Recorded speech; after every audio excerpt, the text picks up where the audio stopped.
Midnight at Sterling Corporation. The glass and steel tower stood silent, its corridors reflecting rain streaks like scars.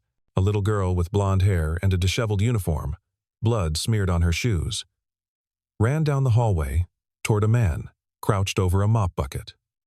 "Please, help my mommy. They hurt her." He looked up. His eyes found the elevator doors, still bearing pry marks. The fluorescent lights caught the military ring on his finger. The gentle expression drained from his face, replaced by a cold, steel calm. He lifted the girl and ran. The past he'd tried to bury had just exploded open. Why would a child seek out a janitor in the middle of the night? And why did he move like special forces? The Sterling Corporation headquarters rose 37 floors above Midtown Manhattan, a monument to ambition wrapped in reflective glass. During business hours, it pulsed with the energy of 1,500 employees. But after 11 at night, it became something else entirely. A museum of empty desks. A cathedral of silence. The only signs of life were the cleaning crews who moved through its floors like ghosts, erasing the day's traces with practiced efficiency. Liam Carter was one of those ghosts. At 36, he looked younger than his years, with close-cropped brown hair and steady hands that never shook. He moved through the building with a peculiar rhythm, his footsteps falling in a measured 4-4 pattern that spoke of old training. Watch him long enough and you'd notice other things. The way he counted exit doors without looking at them. How his eyes tracked angles and sightlines, as if the building were a tactical map. The military ring on his right hand, scratched and faded, that he turned absently when he thought. Most people saw what they expected to see. A janitor. Night shift. Invisible labor. But Liam Carter had been many things before he'd picked up a mop. Navy Special Operations. Field medic. Husband to a woman who died because someone higher up the chain had given the wrong order at the wrong time. He'd worn the ring through 3 deployments, through the firefight that took her, through the long empty months after when he'd tried to drink away the memory of her voice calling his name over a dying radio. He'd tried construction work, security, even teaching self-defense. Nothing fit. Nothing felt like penance enough. So he cleaned floors. He emptied trash. He existed in the margins of other people's important lives, close enough to remember what it meant to matter, far enough to never risk failing anyone again. On the 33rd floor, in an office that commanded views of the city's glittering sprawl, Vivien Sterling sat at her desk long after her assistant had gone home. At 33, she'd built Sterling Corporation from her father's modest investment firm into a powerhouse. Golden hair fell in waves past her shoulders. Tonight, she wore a red dress with a V-neck collar, elegant but professional. The board called her brilliant. The press called her ruthless. Her 7-year-old daughter just wanted her to come home. Vivien stared at the memo on her screen. Another demand from Damien Cross. More questions about her decisions. More subtle implications that she couldn't handle the pressure. She closed the laptop and picked up the photo frame from her desk. Ella's gap-toothed smile looked back at her, frozen in that magical moment before kindergarten when the whole world still felt safe. The guilt was a constant companion. She'd brought Ella to the office tonight because the nanny had called in sick and Vivien couldn't miss the quarterly review. Ella was asleep now on the leather couch in the adjoining room, curled around her favorite stuffed rabbit, trusting that Mommy would keep her safe. Vivien pressed her palm against the glass, wondering if her daughter would remember these nights. Wondering if she was building an empire or just an expensive cage. Down in the maintenance wing on the 29th floor, Liam wiped down his utility cart with the same care a soldier gives his weapon. Everything had its place. Cleaning solutions arranged by pH level. Rags folded in quarters. The first aid kit tucked in the bottom drawer, more comprehensive than standard issue. Old habits, the kind that kept you alive when the world went sideways. He'd met the Sterling girl 3 weeks ago, Ella. She'd been wandering the executive floor while her mother worked late, dragging that rabbit by one ear. Most kids looked through him, but Ella had stopped, tilted her head, and asked him why he folded paper airplanes while he worked. He'd shown her how to make one that could catch the air currents in the high-rise, how the building breathed at night. She'd laughed, a sound like bells, and he'd felt something crack in the ice around his chest. "You fold them like you're going fast," she'd said. "Like you're racing." She saw things, that kid. Saw through things. It made him careful. Made him wonder if his camouflage was slipping. The elevator chimed. Liam glanced at his watch. 10:47, late for visitors. He rolled his cart toward the maintenance closet, following his route, counting his steps. 4, 4, 4, 4. The rhythm from the old days. The one that kept your breathing steady when the world exploded around you. He didn't know that 3 floors above him, in the server room, someone was disconnecting cameras. That in the underground parking garage, a van with no plates was waiting. That Damian Cross, sitting in his penthouse apartment across town, was receiving a text message with a single word. Now, the first sign of trouble was the smell. Liam's nose caught it as he stepped off the elevator on 33. Nitro cleaner. Industrial grade. The kind used to strip concrete. Nobody on the cleaning crew touched that stuff without authorization. It ate through gloves, left chemical burns. Why would anyone use it here? On carpet and glass, his hand went automatically to his belt, reaching for a sidearm that wasn't there. Hadn't been there for years. He steadied himself, slowed his breathing. Could be nothing. Could be maintenance working late on something he didn't know about. Could be a lot of things that weren't his business. Then he heard the running footsteps, small feet. Frantic. Coming fast down the corridor toward him. Ella Sterling burst around the corner, her blonde hair wild, one shoe missing, her white tights torn at the knee. Blood on her hands. Not hers. He registered instantly. Wrong color, wrong pattern. Adult blood. Fresh. She saw him and her face crumpled with relief and terror. Please. Please help my mommy. They heard her. Liam dropped to one knee, keeping his voice level. Where is she? Her office. They came in. There were men. They said bad things. Mommy told me to run. To hide. Ella's breath hitched. There's blood. He scooped her up with one arm, his mind already running tactical assessments. 3 bad guys, maybe 4, based on the speed of the operation. Professional crew. If they'd bypassed security, which meant they had inside help. Which meant calling 911. Might not be enough. The door to Vivien's office hung open, its lock shattered. The jamb bore marks he recognized. Pry bar. Angled strike. The kind of forced entry that said, "We don't care if you know we were here." Inside, papers scattered the floor. The desk lamp lay broken, and slumped against the wall, breathing but unconscious, was Vivien Sterling. Blood matted her hair on the left side. Her red dress was torn at the shoulder. Liam set Ella down in the doorway. Stay right there. Don't move. He crossed to Vivien, fingers going to her neck. Pulse was strong. Good. He tilted her head gently, checking the wound. Scalp laceration, bleeding heavy but not arterial. The bruising on her jaw told him someone had hit her. Hard. Professional strike, calculated to subdue without killing. From his cart, he grabbed the first aid kit. Gauze. Pressure bandage. Antiseptic. His hands moved with the muscle memory of 1,000 field dressings. Hold pressure, check for concussion response, stabilize the neck. Vivien's eyes fluttered. Don't move, he told her. You took a hit. Possible concussion. Ella, she's safe. Right behind me. Vivien tried to sit up. Liam held her still with one hand. Ma'am, you need to stay down. They wanted files. Said they'd be back. Her eyes focused on him. Suddenly sharp despite the injury. How do you know how to do this? I used to know things. He tied off the bandage. We need to move. This office isn't secure. That's when he saw it. On the doorframe, scratched into the metal. A small mark. 3 lines, converging. A falcon's wing. He'd seen that signature before, years ago, in briefings. Silver Falcon. Mercenary crew. Former Spetsnaz. Former Legion. Whoever paid best. They didn't do random break-ins. They did targeted operations for serious money.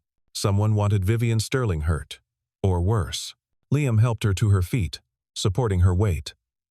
Ella rushed forward, wrapping her arms around her mother's waist. Vivien held her daughter, her body shaking. "Who were they?" she whispered. "Professionals," Liam said. "Which means they might still be in the building. We need to get you both somewhere safe. Somewhere they won't look." He led them to the service elevator, the one the cleaning crews used. His keycard opened it. 29th floor. The maintenance wing. He had a room there, a storage space he'd converted into a break area. Reinforced door. No windows. Single point of entry. Vivien sank onto the folding chair. Ella climbed into her lap, burying her face against her mother's chest. The girl's paper airplane, crumpled and forgotten, fell from her pocket. "Why didn't you call the police?" Vivien's voice was steadier now, but her eyes were calculating.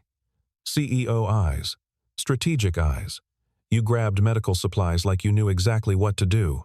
You identified an exit route in seconds. You're not just a janitor. Liam leaned against the door, listening. Footsteps above. 2 sets. Heavy boots. Tactical gear. I'm someone who doesn't want to see a kid orphaned. That's all you need to know. The way you bandaged me. That's combat medicine. He said nothing. The way you move. The way you assess the situation. She paused. Who are you? Someone who cleans floors, he said. And right now, someone who's trying to keep you alive. Above them, the footsteps stopped. A radio crackled. Muffled but audible. Then the sound of the stairwell door opening. They were searching floor by floor. Systematic. Patient. Professional. Liam checked his phone. No signal. Jammed. These people were thorough. He looked at Vivien, at Ella clinging to her mother, and felt something he hadn't felt in 3 years. The old weight. The old responsibility. The knowledge that if he walked away, someone innocent would pay the price. We wait here until they clear out, he said. Then I'll get you to your car. You drive straight to a hospital, police station, somewhere public, somewhere they can't touch you. And you? I'll make sure they don't follow. Vivien studied him in the dim light. You'd do that? For someone you barely know? Liam looked at Ella. The girl's eyes were closed now, exhausted terror pulling her toward sleep. Yeah, he said quietly. I would. By 4 in the morning, the building was silent again. Liam escorted them to the parking garage, checked Vivien's car for tampering, and watched them drive away. Then he went back upstairs and began documenting everything. The pry marks, the chemical residue, the scratched signature. He pulled footage from the one camera the intruders had missed, the backup unit in the maintenance elevator. He had 3 faces, blurry, but visible. He had timestamps. He had evidence, and he had questions. Why target Vivien Sterling? What files had they wanted? And who had the money and the motive to hire Silver Falcon? The police arrived at 7, after an anonymous call. By then, Liam was back in his janitor's uniform, mopping the 33rd floor like nothing had happened. He watched the detectives work, noticed how they asked questions without much pressure, noticed how quickly they accepted random break-in as an explanation. Someone was paying for silence, someone with reach. At noon, a Blacktown car pulled up to the employee entrance. Damian Cross emerged, tall and thin, his pale skin almost translucent in the winter light. He had the kind of face you saw in old paintings, narrow, sharp cheekbones, gray eyes that calculated the value of everything they saw. His blonde hair was slicked back, gleaming. He wore a silver-gray suit that probably cost more than Liam made in 6 months. A diamond watch caught the light as he straightened his cuffs. Damian Cross, Chief Operating Officer, board member, Vivien Sterling's most vocal critic. Liam had seen him before, striding through the building like he owned it, treating the staff like furniture. Now he was here, 12 hours after an attack, wearing an expression of concern that didn't quite reach his cold eyes. Terrible thing, Damian said to the police detective. Mrs. Sterling works too hard. Stays too late. I've warned her about security." He paused, letting the implication settle. Perhaps it's time we implemented some changes. For everyone's safety, by evening, Vivien was released from the hospital with 10 stitches and a concussion. She came back to the office against medical advice. Because there was a board meeting in 48 hours, and she knew weakness would be weaponized. Ella stayed with a trusted friend. Somewhere Vivien wouldn't name. Liam found her in her office at 11. She looked up, startled, then relaxed fractionally. When she recognized him, "You shouldn't be here," he said. "Neither should you. I work nights, and I work always." She gestured to the chair across from her desk.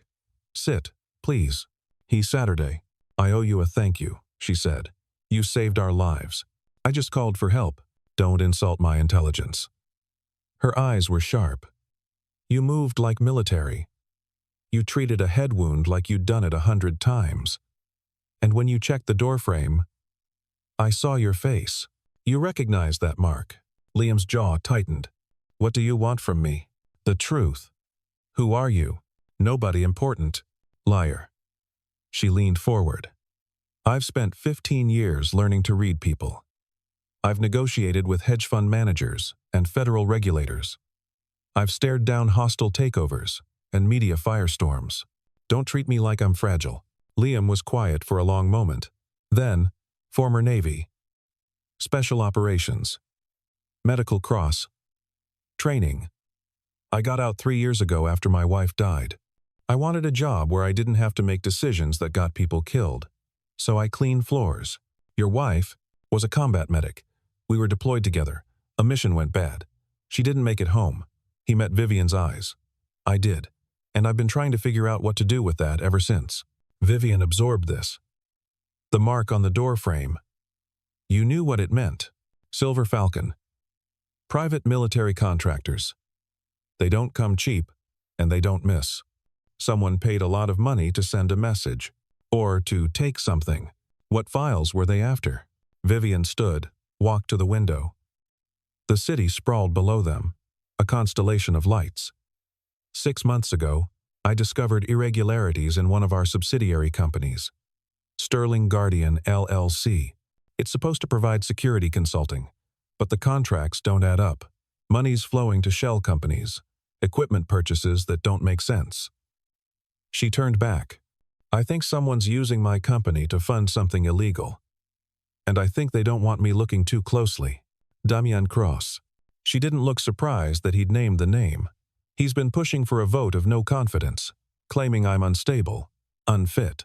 If he can get the board to remove me, he'll have control. And whatever he's hiding stays hidden."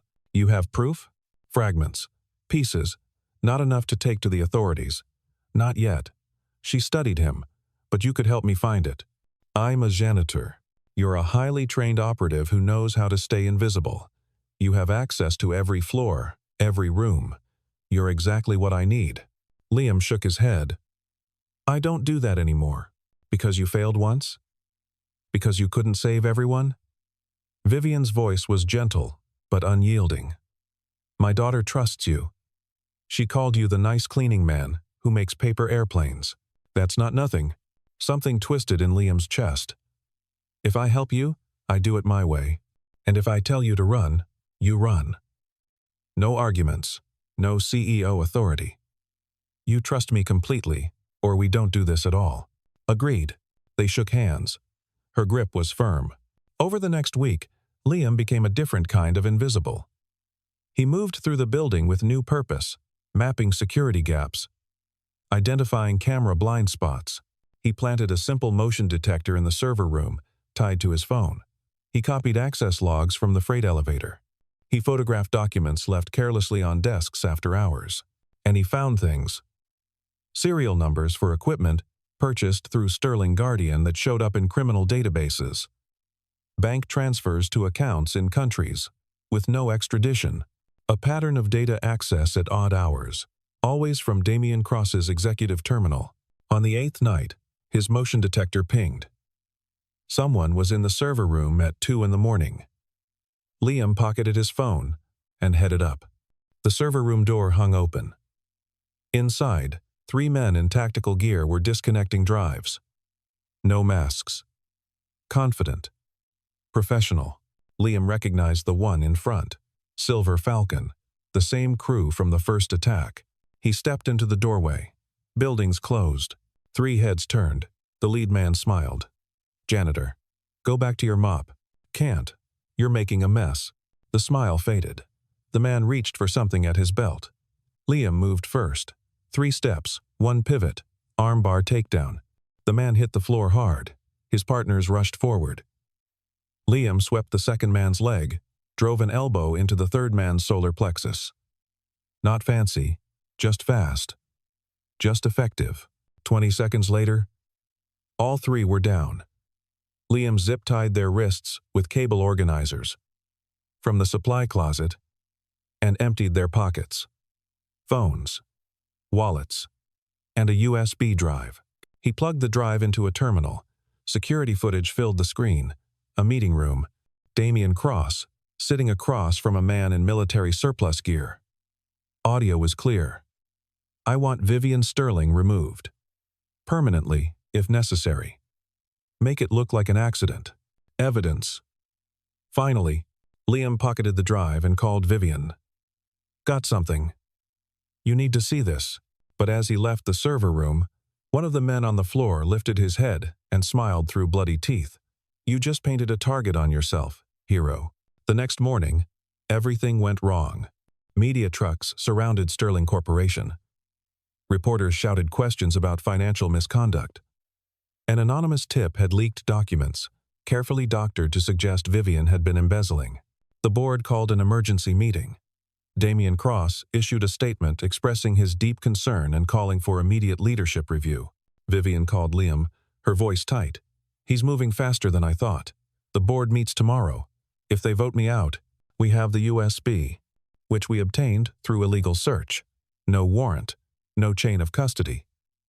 My lawyers say it's inadmissible. Liam closed his eyes. We'll find another way. There is no other way. He's won. She sounded defeated. Small. Nothing like the woman who'd stared down hostile takeovers. That night, Liam stood in the parking garage, staring at his truck. He could leave. Pack up. Move to another city. Another life. It wasn't his fight. Wasn't his family. He'd tried to help, and it hadn't been enough. Story of his life. Small footsteps echoed behind him. He turned. Ella stood there in her pajamas, her stuffed rabbit dangling from one hand. How she'd gotten here, he had no idea. Please don't leave, she said. Mommy needs you. But she's scared to say it. Kid, I can't fix this. Yes, you can. She walked forward and took his hand. You're the brave one. Like the soldiers in stories. You just forgot. Liam looked down at this 7-year-old philosopher with her gap-toothed faith. And something in him, something that had been locked away since the day his wife died, cracked open. Okay, he said. Okay. He drove Ella back to Vivien's house, found Vivien pacing the living room, phone to her ear, managing the crisis. When she saw them, relief and fury warred on her face. Ella Rose Sterling. You can't just. I got him back, Ella announced. He's gonna help. Vivien met Liam's eyes. I can't ask you to. You're not asking. I'm offering. He pulled out a flash drive of his own.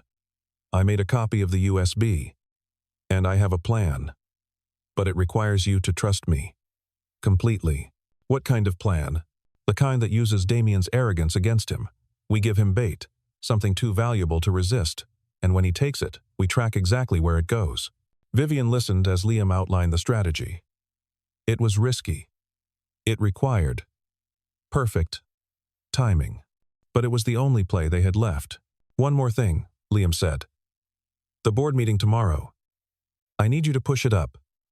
Schedule it for noon instead of evening. Why? Because Damien's going to be busy. At 10 the next morning, Liam planted a honeypot file on the network.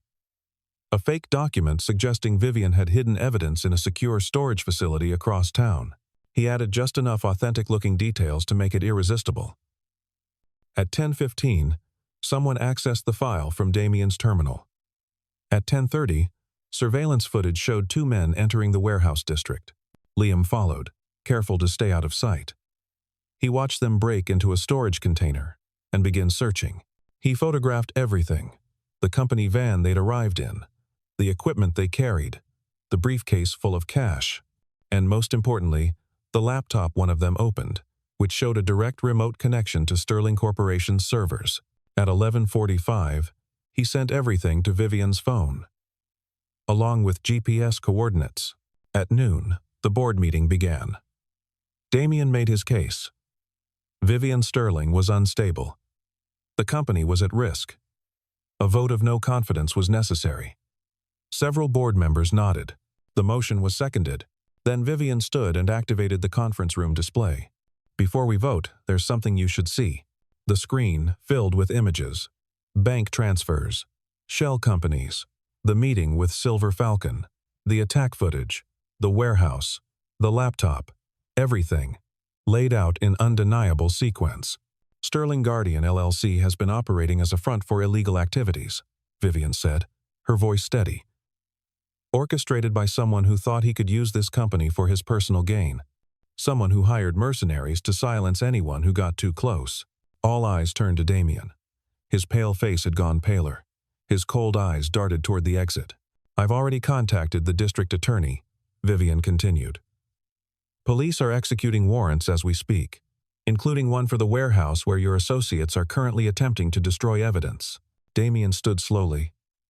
"You have no idea what you've done. I've protected my company, my family, and every person who depends on Sterling Corporation for their livelihood."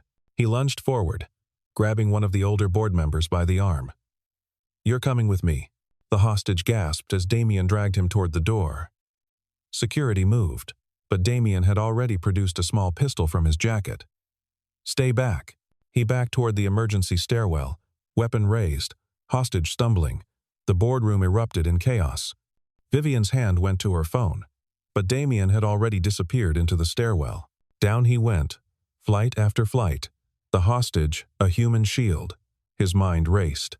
There was still an exit, still a way out. The parking garage had a private entrance. A car waiting. Money overseas. He just needed 10 minutes. He burst into the sub-level parking, concrete pillars casting long shadows under sodium lights. The air smelled of oil and damp. His car was 50 feet away. A figure stepped from behind a pillar. Liam Carter, still in his janitor's uniform, still wearing that military ring. "Let him go," Liam said quietly. "Get out of my way." "Can't do that." Damien raised the pistol. "I'll shoot. Probably. But then what? You're 3 floors underground. Police are already on their way. Shooting just adds to the charges." "I said move." Liam didn't move. His eyes tracked Damien's grip, his stance, the slight tremor in his hand. Amateur. Hold. Expensive weapon he barely knew how to use. "You hired Silver Falcon because you're not a soldier. You're an accountant who got greedy. You don't want to shoot anyone. You want to run." "I'll kill him." Damien pressed the gun to the hostage's head. "Then you'll have to shoot me too. And I promise you, that's not how this ends." For a moment, nobody moved. Water dripped somewhere. A ventilation fan hummed. Then, Liam took a step forward. Just one, steady, calm. "Last chance," he said. "Put the weapon down. Let him go. There's still a way through this that doesn't end with murder charges." Damien's finger tightened on the trigger. Liam saw it coming. Read the intention in the shoulder tension. He moved. 3 steps. Impossibly fast. His hand caught Damien's wrist, torquing it upward. The gun fired into the ceiling. Concrete dust showered down. Liam's other arm wrapped around the hostage, pulling him free. Then he pivoted, drove his knee into Damien's stomach, and dropped him to the ground. The pistol clattered away. Damien gasped for air, curled on the concrete. Liam retrieved a zip tie from his pocket, the kind he used to bundle cables, and secured Damien's wrists. "You're just a janitor," Damien wheezed. Liam crouched down, meeting those cold gray eyes. I'm the guy who cleans up trash, including the toxic kind you've been spreading. Police flooded the garage 30 seconds later. Paramedics checked the hostage. Detectives cuffed Damien, reading him his rights. Liam stepped back, melting into the background. Just another maintenance worker doing his job. Upstairs, Vivien watched the feed from the security cameras. Saw Liam disarm Damien. Saw him disappear into the crowd. She turned to the board. Meeting adjourned. The following week unfolded like a controlled demolition. Sterling Guardian LLC was dissolved. 2 board members who'd been complicit resigned quietly. The DA's office built a case using the evidence Liam had gathered. Damien Cross faced charges of fraud, conspiracy, attempted murder, and about 15 other counts. Vivien held a company-wide meeting. She stood at the front of the assembly hall, Ella beside her, and spoke about transparency, about accountability, about choosing to do the right thing even when it cost you. We made mistakes, she said. I made mistakes, but we're going to fix them. Together. Starting today. The applause was genuine.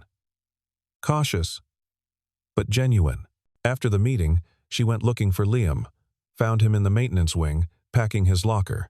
He looked up when she entered. You're leaving, she said. Job's done. You're safe. Company's safe. Time I moved on. Just like that? He shrugged. It's what I do. Liam. She stepped closer. You saved my life. My daughter's life. My company. And you think you can just walk away? I'm not built for staying. Why? Because you think you don't deserve it? She crossed her arms. Let me tell you what I see. I see a man who could have walked away a dozen times, who chose to protect strangers, who risked everything for people he barely knew. That's not someone running from the past. That's someone who's already made peace with it. He just doesn't know it yet. Liam was quiet. I'm creating a new position, Vivien continued. Head of corporate security. Real security, not whatever twisted thing Damien built. I need someone I can trust. Someone who sees the building the way you do. Someone my daughter calls family. She barely knows me. She knows what matters. Vivien held out a folder. The job's yours if you want it. Actual salary. Benefits. An office. No more mopping floors unless you really want to. Liam took the folder. Opened it. The salary was more than fair. The benefits were generous. The title was legitimate. Why? Because you're not just a janitor who happened to be in the right place. You're a good man who chose to be there. That's the difference. He looked at her. Really looked. Saw the strength that had held this company together. Saw the determination that had faced down boardroom predators and actual mercenaries. Saw, maybe, the beginning of something else. Something neither of them had words for yet. On one condition, he said. Name it. I work my way. No politics. If something's wrong, I fix it. No compromises. Agreed. She held out her hand. Welcome aboard, Mr. Carter. They shook. Her grip was firm, professional, but her eyes were warm. 3 weeks later, on the rooftop garden of Sterling Corporation, Ella launched a paper airplane. It was blue this time, with careful folds and a message written in purple marker. Family. The airplane caught an updraft, circled, and glided back toward them. Vivien, wearing a simple red sundress, reached out to catch it. Liam, his left arm still bandaged from the parking garage fight, caught it at the same moment. Their hands touched. Ella jiggled. You both got it. They looked at each other. The city hummed below them. The sun was setting, painting everything gold. Thank you, Vivien said quietly. For what? For staying. Liam smiled. A real smile. The first in 3 years. Someone had to make sure the kid learned proper aerodynamics. Ella tugged on his sleeve. Uncle Liam, will you teach me the one that does loops? Maybe tomorrow. It's almost bedtime. Will you be here tomorrow? He looked at Vivien, at Ella, At the paper airplane, with its message of chosen family, of second chances, of home. "Yeah," he said, "I will." The military ring on his finger caught the fading light. Once, it had represented duty and loss. Now, it felt different. Not lighter, but balanced. The weight of what he'd carried, meeting the weight of what he'd found. Below them, the building hummed with life. 1,500 employees heading home.